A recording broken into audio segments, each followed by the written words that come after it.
আসসালামু আলাইকুম। আমি প্রফেসর শাহিনা আক্তার বারী, দর্শন বিভাগ, ঢাকা কলেজ, ঢাকা। শিক্ষার্থীবৃন্দ, যেখানেই আছো, জানি তোমরা নিরাপদে আছো এবং ভালো আছো। আজ আমি এমএ ফাইনাল ইয়ার ছাত্রদের জন্য প্রথম ক্লাস গ্রহণের জন্য উপস্থিত হয়েছি। আশা রাখি রুটিন তোমরা আগেই পেয়েছো এবং তোমরা আমার এই ক্লাস শোনার জন্য উপস্থিত হয়েছে। আমি প্রথমেই তোমাদের কি পড়াবো সে বিষয়টা একটু বলি। আমি পড়াবো ফিলোসফি অফ ল্যাঙ্গুয়েজের বি গ্রুপ, অর্থাৎ ভাষা দর্শনের দুটি অংশ আছে। একটি হচ্ছে এ গ্রুপ, অস্টিনের জে.এল. অস্টিনের অংশ, যেটি তাসনিম খায়ের, প্রভাষক, দর্শন বিভাগ, ঢাকা কলেজ, ঢাকা, ইতিমধ্যে পড়া শুরু করে দিয়েছেন। আর আমি ভাষা দর্শনের বি গ্রুপের অংশ পড়াবো বিটিগেন স্টাইনের। আমার অংশের যে টেক্সট বইটি সেটি হচ্ছে 1953 সালে প্রকাশিত ফিলোসফিক্যাল ইনভেস্টিগেশনস, অর্থাৎ দার্শনিক অনুসন্ধান। ফিলোসফিক্যাল ইনভেস্টিগেশনস এটি হচ্ছে তোমাদের টেক্সট বুকের নাম। পেপার কোড হচ্ছে 311701। Paper title philosophy of language. এই হচ্ছে তোমাদের টেক্সট বই সম্পর্কিত এবং সিলেবাস সম্পর্কিত আলোচনা। তবে শিক্ষার্থীবৃন্দ, তোমরা হয়তো হোয়াইট বোর্ডে দেখছো আরেকটি বইয়ের নাম ট্রেক্টেটাস লজিকো ফিলোসফিকাস। এই বইটি খুবই গুরুত্বপূর্ণ একটি বই, কারণ এটি হচ্ছে বিটিগেনস্টাইনের প্রথম পর্যায়ের লিখিত একটি বই, যা জীবদ্দশায় এই বইটি প্রকাশিত হয়েছিল। আর যে টেক্সট বইটি আমি তোমাদেরকে পড়াবো ফিলোসফিক্যাল ইনভেস্টিগেশনস, এই বইটি কিন্তু তার মৃত্যুর পরে, অর্থাৎ তিনি 1889-এর 26 এপ্রিল জন্মগ্রহণ করেছেন এবং 1951-তে তিনি মৃত্যুবরণ করেন। এবং এই যে ফিলোসফিক্যাল ইনভেস্টিগেশনস বইটি, তোমাদের টেক্সট বইটি, এটি 1953 সালে, অর্থাৎ তার মৃত্যুর 2 বছর পরে প্রকাশিত হয়। পরবর্তীতে যখন আমি ভাষা দর্শনের মূল আলোচনায় যাব, তখন কিন্তু এই ট্র্যাক্টেটাস লজিকো ফিলোসফিকাস এবং ফিলোসফিক্যাল ইনভেস্টিগেশনস, এই দুটি বইয়ের মূল বিষয় ভাষা দর্শন, সে সম্পর্কে আমি আলোচনা করব। শিক্ষার্থীবৃন্দ, এখন একটু দেখো হোয়াইট বোর্ডে দর্শনের যুগ লেখা আছে। আমি কেন এটি দিয়েছি? তোমরা হয়তো ভাবছো যে কোশ্চেন ধরে, অ্যাকর্ডিং টু কোশ্চেন অনুসারে আমি টু দা পয়েন্টে সেই কোশ্চেনটি আলোচনা যাব। ব্যাপারটা কিন্তু তা না। আমরা যদি মূল বইটি বা ভাষা দর্শন সম্পর্কে জানতে চাই, তাহলে তার কিছু অতীত ইতিহাস আমাদের জানতে হবে।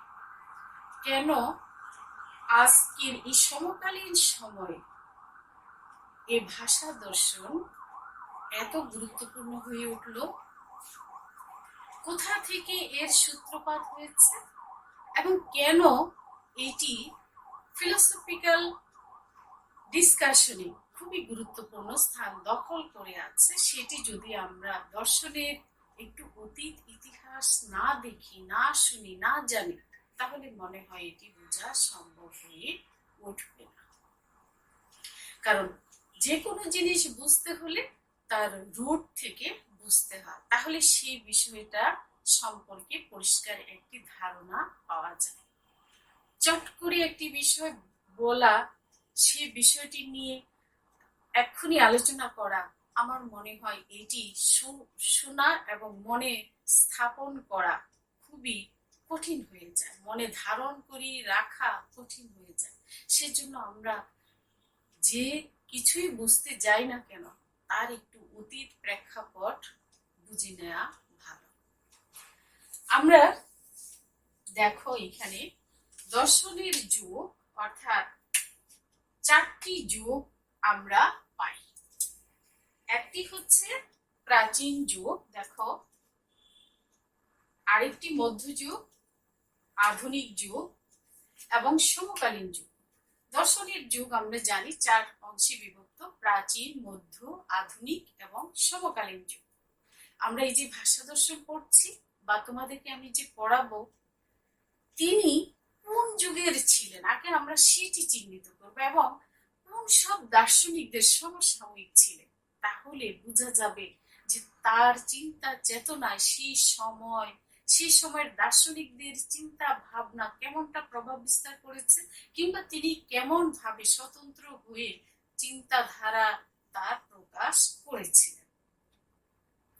সভ্যতার অগ্রযাত্রায় জ্ঞান বিজ্ঞানের যেমন প্রসার ঘটেছে, সেখানে সংযোজন আছে, জ্ঞান বিজ্ঞানের বিয়োজন আছে, তেমনি ভাবে এই যে দর্শনের যুগগুলো আমরা পার হয়ে এসেছি, সেখানেও কিছু সংযোজন আছে, বিয়োজন আছে, নতুনত্ব আছে।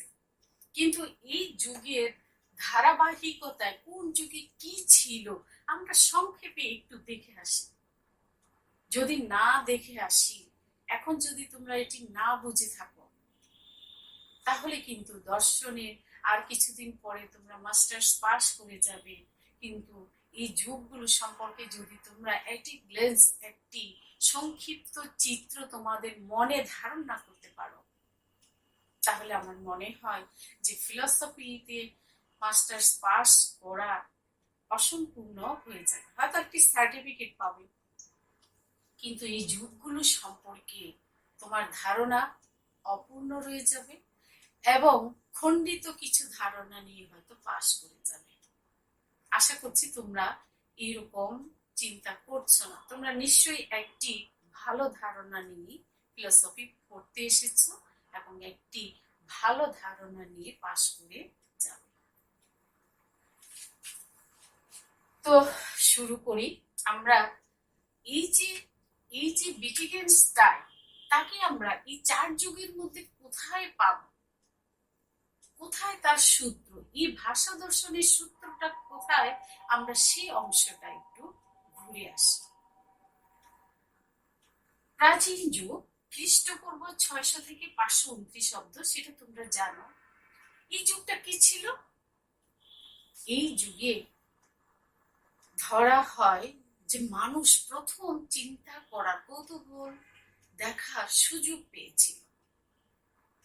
মানুষ চোখ খুলেছে, অবাক হয়ে দেখেছে প্রকৃতিকে, মনে কৌতূহল হয়েছে, তার প্রশ্ন জেগেছে যে পৃথিবী কিভাবে এলো, এই জগৎ কিভাবে তৈরি হলো, কিংবা এই জগৎ কোথায় যাবে বা তার উৎপত্তি কি, ধ্বংস কি বা স্বরূপ কি।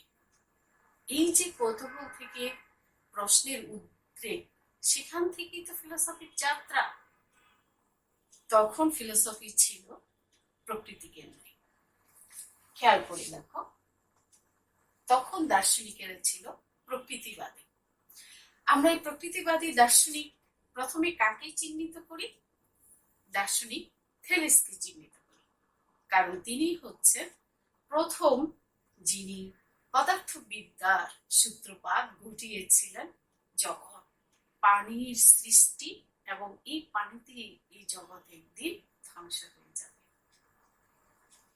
এই যে তখন তার এই যুক্তি, এই বক্তব্য, সেটি তখন একটি তত্ত্ব আলোচনা ছিল।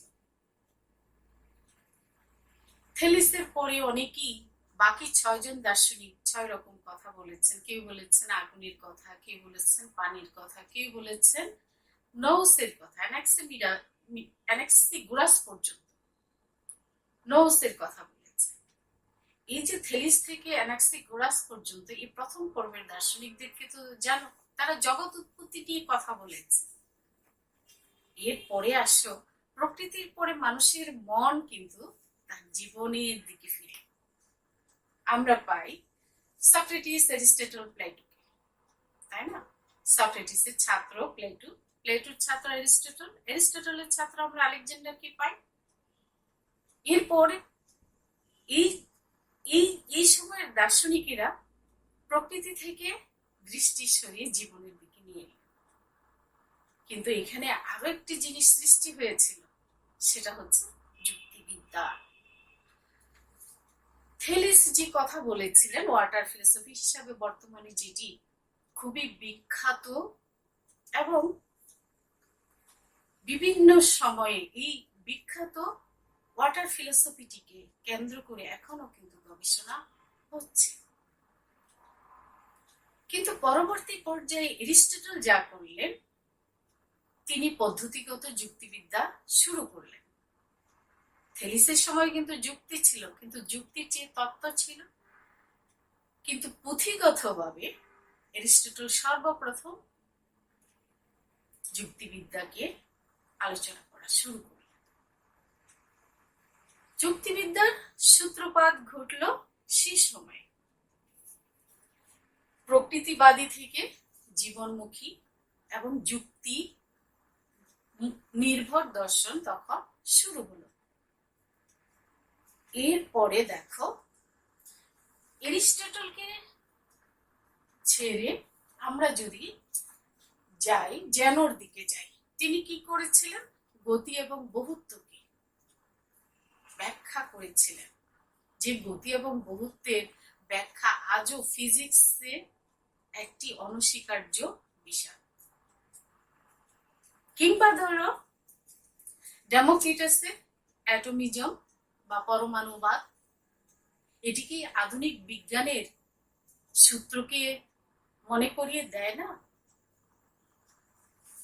এর পরের আলোচনায় আসো, এই যে প্রাচীন যুগে মানুষের চিন্তা চেতনা এত সজীবতা, এত যুক্তি নির্ভর পথ বেয়ে যে জয়যাত্রা শুরু হয়েছিল, সেটি স্তিমিত হয়ে গেল। সেটি হঠাৎ করে 529 থেকে 1400 অব্দের মধ্যে গির্জা কেন্দ্রিক ধর্মীয় আবরণের দর্শন চর্চার মাধ্যমে বাধাগ্রস্ত হল। মানুষ যে মুক্ত চিন্তায় আলোচনা করাটা শুরু করেছিল, যে জয়যাত্রাটা শুরু হয়েছিল, অবশ্যই সেখানেও অন্যায় ছিল। আমরা দেখেছি সক্রেটিসকে অন্যায়ভাবে হেমলক রস পানে মৃত্যু দণ্ড দেওয়া হয়েছিল, বাধ্য করা হয়েছিল তাকে মৃত্যুবরণ করতে। সেই অন্যায়ের প্রতিবাদ হিসেবে আমরা দেখেছিলাম পরবর্তীতে অ্যারিস্টটল তার ছাত্র, কিংবা প্লেটো তার সরাসরি যিনি ছাত্র ছিলেন, তার দি রিপাবলিকে সক্রেটিসকে চিন্তা ভাবনার কেন্দ্রে নিয়েই কিন্তু দার্শনিক রাজার স্বপ্ন তিনি দেখেছিলেন। তিনি তো দেখেছিলেন তার শিক্ষা গুরুকে অন্যায়ভাবে কিভাবে হত্যা করা হয়। তার প্রতিচ্ছায়া তো আমরা দি রিপাবলিকে পেয়েছিলাম, দেখেছিলাম। তারপরও কিন্তু মানুষের চিন্তা চেতনা বাধাগ্রস্ত হলেও প্রবাহিত ছিল। সেই চিন্তা চেতনার ধারাবাহিক প্রবাহিত ধারায় বাধা হয়ে গেল মধ্যযুগের গির্জার উত্থানে, অর্থাৎ গির্জা কেন্দ্রিক ধর্মীয় আবরণে কি হলো? দর্শন চর্চা শুরু হলো। অধিবিদ্যার ছত্র ছায়ায়, অধিবিদ্যাকে কেন্দ্র করে তত্ত্ব আলোচনা শুরু। সেখানে কিন্তু আমরা পাই কিছু সেন্ট দার্শনিকদের, অর্থাৎ ধর্ম যাজকদের। আমরা যাদেরকে দর্শন আলোচনায় তোমাদেরকেও পড়িয়েছি, মধ্যযুগের দার্শনিকদের আলোচনায় আমরা সেখানে পেয়েছিলাম দার্শনিক আনসেলমকে, সেন্ট অগাস্টিনকে, একুইনাসকে, ওখামকে প্রমুখ দার্শনিকদেরকে। সেখানে কিন্তু স্বাধীন চিন্তা ভাবনার পরিবর্তে আমরা দেখেছিলাম ধর্মীয় আবহে পরকাল নিয়ে, ঈশ্বর নিয়ে আলোচনা। আমরা সিটি অফ গডের কথা জানি, ঈশ্বরের রাজত্বের কথা জানি, ঈশ্বরের নগরীর কথা জানি, আমরা ঈশ্বর সম্পর্কিত আলোচনাকে জানি। সক্রেটিসকে হেমলক রস পানে যে শ্রেণীরা একদিন জিতেছিল, তারাই ক্রমে ক্রমে তাদের শক্তি জোরালো করে এই মধ্যযুগে এসে স্বাধীন চিন্তার প্রবাহকে থামিয়ে দিল। কিন্তু এটাকে খুব বেশি দিন যে এই চর্চাটি চলছিল তা কিন্তু আবার নয়। মানুষ আস্তে আস্তে, বুদ্ধিদীপ্ত মানুষ আস্তে আস্তে বিদ্রোহ করতে থাকলো মনে মনে, তার চিন্তার মাধ্যমে, তার চিত্র কলার মাধ্যমে। মানে কি? কারণ লেখনীর মাধ্যমে যদি প্রকাশ করা হয় তাহলে তো চার্চের মাধ্যমে বিচার করে তার শাস্তি দেওয়া হয়। আমরা তো ব্রুনাইয়ের কথা জানি, গ্যালিলিওর কথা জানি, কোপার্নিকাসের কথাও জানি। কাজী সেই সময়ে লেখনীটার চেয়ে চিত্রকলা কিন্তু শক্তিশালী হয়েছে। কারণ চিত্রকলা কিন্তু অনেকেই বুঝতো না, যারা বুঝতো তারা ঠিকই বুঝে যেত সেই চিত্রকলার মধ্যে বিদ্রোহ আছে, মনের ভাব প্রকাশের একটা প্রক্রিয়া। সে বিদ্রোহে আমরা দেখি 1400 অব্দি পৃথিবীর মধ্যে সর্বপ্রথম ইউরোপের ইটালিতে সর্বপ্রথম নগর জাগরণ শুরু হয়ে যায়। এটাকে ইংরেজিতে আমরা রেনেসাঁ বলি। কিন্তু এই রেনেসাঁ ইটালিতে কিভাবে শুরু হয়েছিল তোমরা যদি শোনো তাহলে অবাক হয়ে যাবে। ইটালিতে শুরু হয়েছিল কিন্তু লেখার চেয়ে চিত্রকলার মাধ্যমে।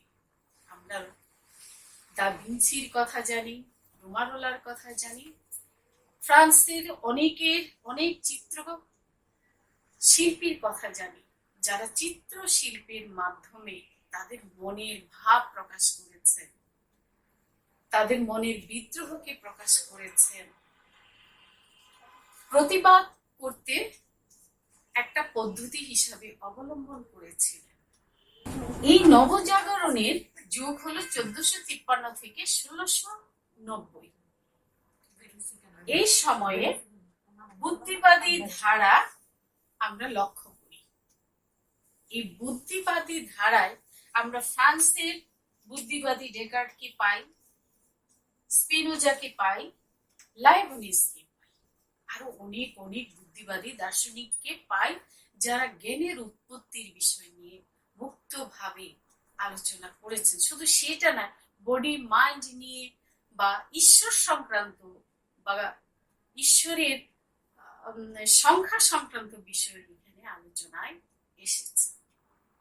এরপরে দেখো, এই নবজাগরণের যুগের পরেই আসে জ্ঞানালোকের যুগ, 1690 থেকে 1781।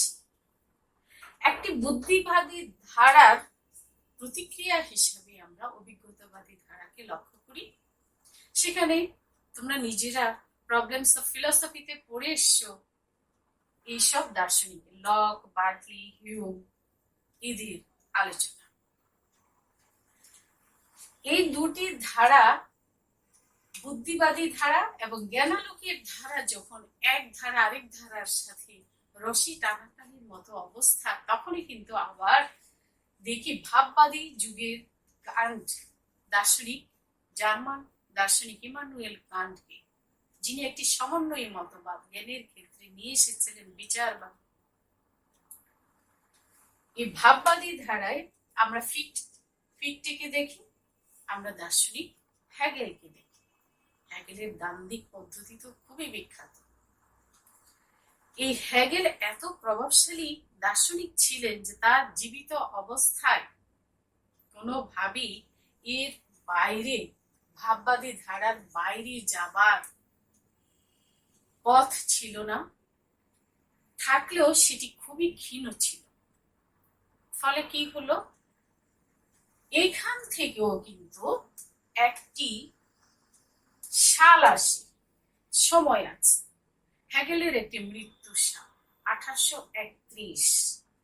হেগেলের ভাববাদী ধারায় বিক্ষুব্ধ হয়ে কেউ কেউ ডানপন্থী এবং বামপন্থী যারা গ্রহণ করেছেন এবং যারা বর্জন করেছেন, এই রকম দুটি ধারা তৈরি হয়। এই দুটি ধারার মধ্যে 1831 সাল মৃত্যুর সঙ্গে সঙ্গে, হেগেলের মৃত্যুর সঙ্গে সঙ্গে ভাববাদী ধারার প্রতিক্রিয়া হিসাবে সমকালীন যুগের বিশ্লেষণী ধারা শুরু। অর্থাৎ দার্শনিক হেগেলের ভাববাদী ধারার অবজেক্টিভ আইডিয়ালিজমের প্রতিক্রিয়া হিসাবে বিশ্লেষণী যে যুগটির শুরু হয়, তার মধ্যেই আমরা পাই ব্র্যাডলি, মিল, মুর, রাসেলকে। ব্র্যাডলি, মুর, মিল, দার্শনিক মিল এবং রাসেলকে। এই যুগ বর্ণনায় হয়তো অনেক অনেক দার্শনিকের নাম বাদ পড়ে যেতে পারে, গিয়েছে, কিন্তু সবগুলো তুলে আনা সম্ভব হয়ে ওঠে না একই ক্যানভাসে।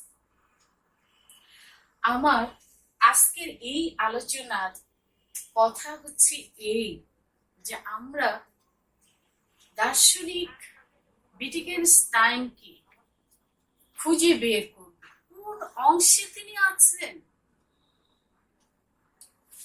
আমরা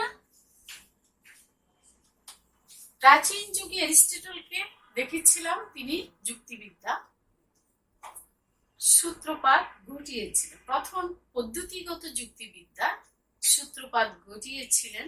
সেই জন্য তাকে প্রাচীন যুক্তিবিদ্যার জনক হিসাবে চিহ্নিত করা হয়।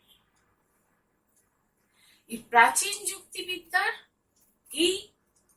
এই পদ্ধতিগত বিষয়টিকে টেনে টেনে আধুনিক সময় পার হয়ে সমকালীন সময়ে দার্শনিক রাসেল, গোটলব, ফ্রেগে এদের হাত ধরে একটি গাণিতিক যুক্তিবিদ্যার রূপ পায়। তোমরা হয়তো ভাবছো ভাষা দর্শনের সাথে যুক্তিবিদ্যার এই যে সূত্রপাতের কথাটি আমি বলছি, এটি হয়তো অনাহুত, কিন্তু আমি বলবো না।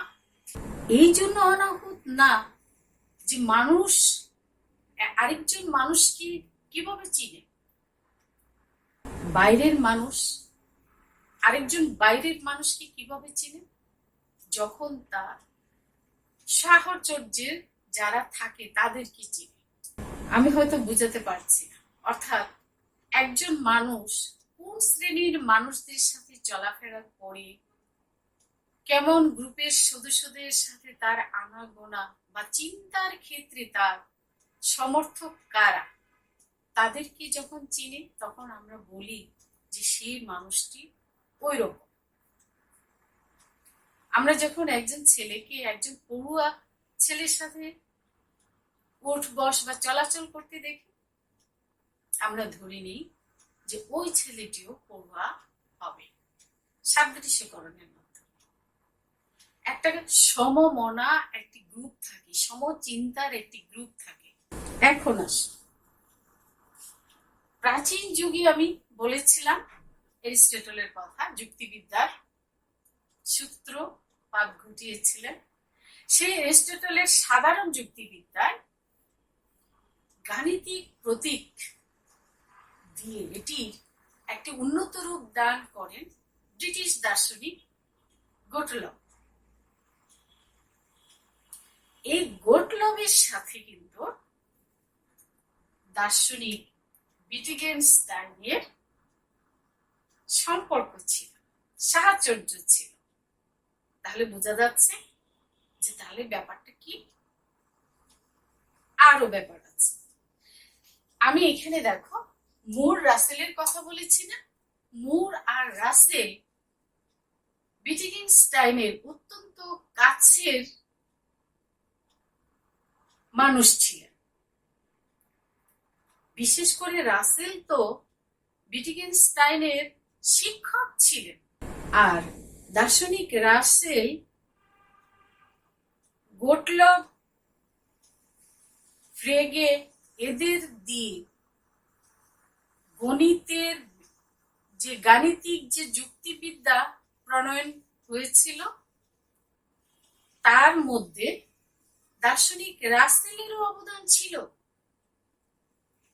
তারও অনেক সংযোজন গাণিতিক যুক্তিবিদ্যায় ছিল। ফলে এই যে সাধারণ যুক্তিবিদ্যার মধ্যে আরেকটি অসাধারণ যুক্তিবিদ্যা তৈরি হলো গাণিতিক যুক্তিবিদ্যা, তার সূত্রপাতে গোটলব, ফ্রেগে, রাসেল, হোয়াইটহেড প্রমুখ দার্শনিকেরা কৃতিত্বের দাবিদার। আর এদের সাহায্য পেয়েছিলেন দার্শনিক উইটগেনস্টাইন। ফলে আমরা যে ভাষা দর্শনটি পড়ছি সেই ভাষা দর্শনে উইটগেনস্টাইনের দর্শনের গাণিতিক যুক্তিবিদ্যার একটি প্রভাব লক্ষ্য করা যায়। এই জন্যই তার ভাষা দর্শন পড়তে গেলে আমরা অনেকেই বুঝতে কষ্ট পাই বা বুঝতে অসুবিধা বোধ করি, কিংবা সহসাই এটিকে বোধগম্য বলে মনে করি না।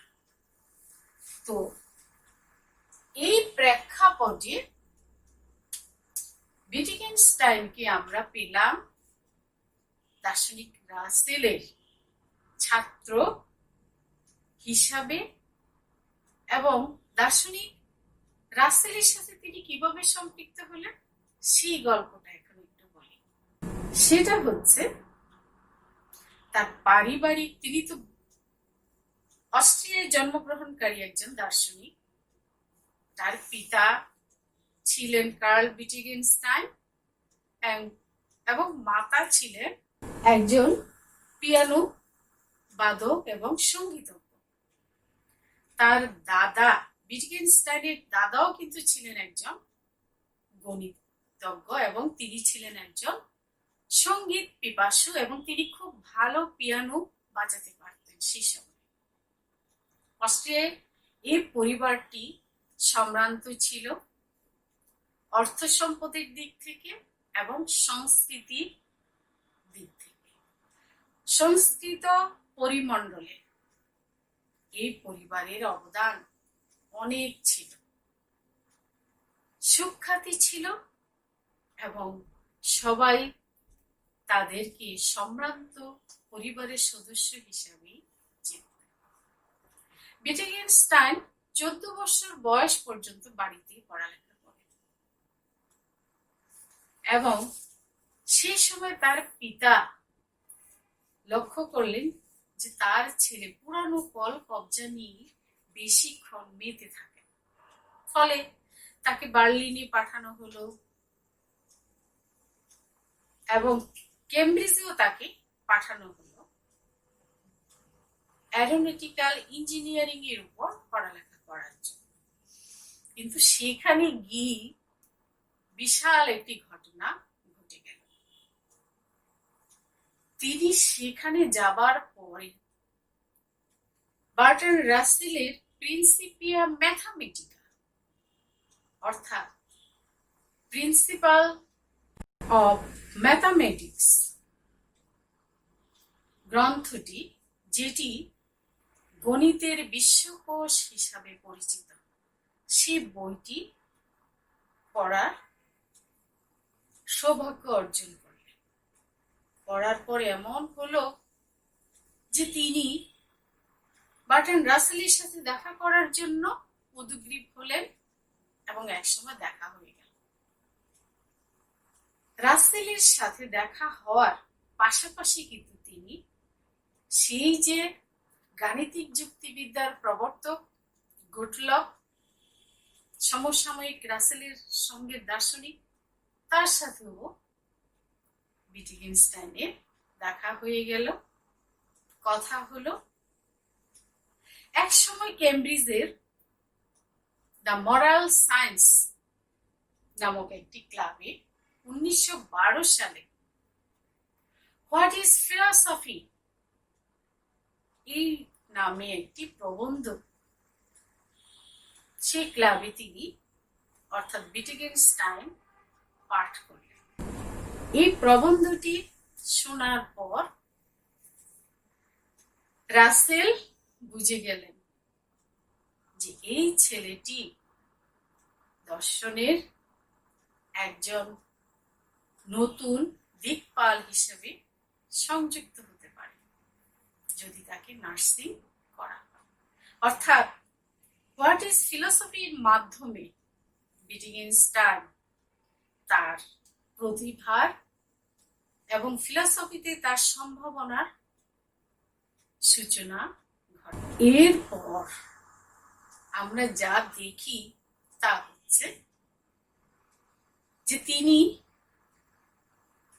ছোটবেলায় যে পুরানো যন্ত্রপাতি নিয়ে অ্যারোনটিক্যাল ইঞ্জিনিয়ারিং হবার স্বপ্ন তার পিতাকে জাগিয়ে দিয়েছিলেন, সেই স্বপ্ন থেকে সরে তিনি দর্শন বিষয়ে পড়াশোনা এবং গবেষণা রত হয়ে গেলেন এবং তাও আবার সেটি বার্ট্রান্ড রাসেলের অনুপ্রেরণা। উইটগেনস্টাইনের পিতা অত্যন্ত মনক্ষুণ্ণ হলেন দার্শনিক রাসেলের উপর, কিন্তু ফিলসফিতে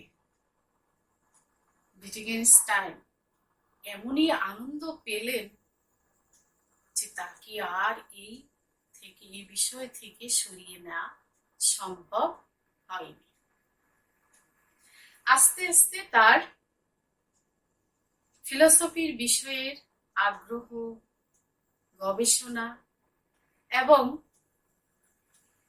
যুক্তিবিদ্যার বিষয়ে তার বিভিন্ন বিশ্লেষণ একত্রিত হয়ে দর্শনে এক নতুন ধারার ভাষা দর্শনের সূত্রপাত।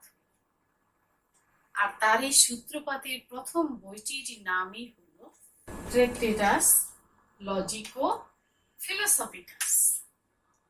এই বইটি দার্শনিক মুরের ইচ্ছা অনুসারে এই নামটি দেওয়া। পরবর্তী পর্যায়ে এটি তার জীবদ্দশায় প্রকাশিত হয়, কিন্তু প্রকাশিত হলেও আবার তিনি আরেকটি বই ভাষা দর্শনের উপরে লিখতে শুরু করলেন, কিন্তু সেখানে আলাদা কোনো বিষয়কে তিনি গ্রহণ করলেন না। আবারও প্রথম বইটির মতো ট্রেক্টেটাস লজিকো ফিলোসফিকাস বইয়ের যেমন ভাষাকে কেন্দ্র করে তিনি দর্শন আলোচনায় রত ছিলেন, সেই একই বিষয়কে কেন্দ্র করে অর্থাৎ ভাষাকে কেন্দ্র করে আরো একটি বিশ্লেষণ ধর্মী রচনা তার ফিলোসফিক্যাল ইনভেস্টিগেশনে তিনি করে গেলেন। এই দুটি বিষয়ে দুটি বইয়ে একই বিষয় হলো তার আলোচনা কিন্তু একরকম আর রইল না।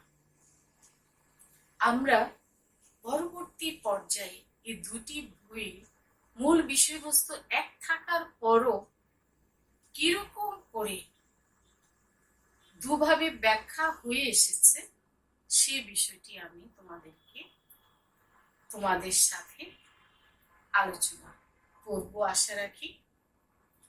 তবে এই পর্যন্ত আমি যা পড়িয়েছি তোমরা এইটুকু অন্তত পক্ষে মনে রেখো যে উইটগেনস্টাইনের ভাষা দর্শনের যে আলোচনা, সেই আলোচনাটি সহজ সরল ভাবের আলোচনা না, এটি একটু অন্যরকম আলোচনা। এই জন্য তোমাদের বুঝতে হবে তিনি কিন্তু সাধারণ দার্শনিকদের মতো অধিভিত্তিক বিষয় বা সাধারণ বিষয়গুলো নিয়ে আলোচনা করেননি। তিনি দেখেছেন যে দর্শনের আলোচনার মধ্যে যত রকমের সমস্যা, সব সমস্যা রয়েছে ভাষার মধ্যে, ভাষার জটিলতার মধ্যে। আর এই জটিলতা নিরসন কল্পে তিনি কিন্তু লজিকের সাহায্য গ্রহণ করেছিলেন।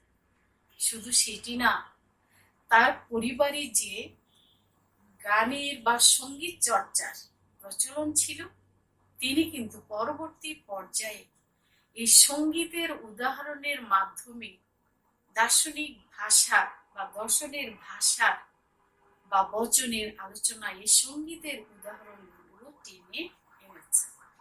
অর্থাৎ পূর্ব শিক্ষা, পারিবারিক শিক্ষা এবং তার মধ্যে যে একটি নতুন বিষয় আবিষ্কারের যে স্পৃহা ছিল, নতুন কিছু পড়ার, নতুন কিছু ভাবা, সেই স্পৃহা তাকে কি করেছে দর্শন আলোচনার ক্ষেত্রে একটি নতুন ধারার আলোচনা সংযুক্ত করেছে।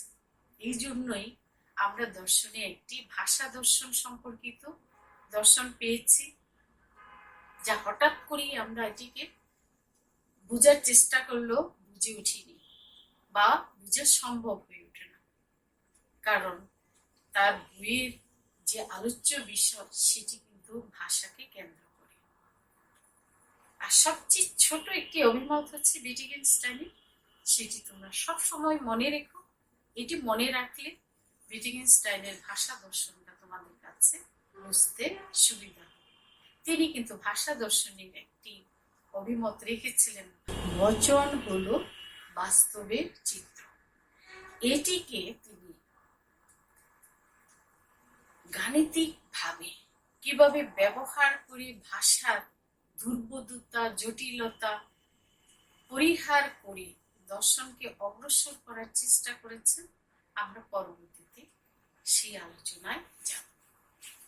আশা রাখি আমার এই আলোচনাটাও তোমাদের কাছে জটিল মনে হবে না বা হয়নি, এবং যদি জটিল মনে না হয়ে থাকে তাহলে কিন্তু আমাদের আগামী ক্লাসগুলো সহজ হবে এবং তোমরাও সহজভাবে বোঝার চেষ্টা করবে এবং বুঝতে পারবে। তো যেখানেই থাকো ভালো থাকো, সুস্থ থাকো। আল্লাহ হাফিজ।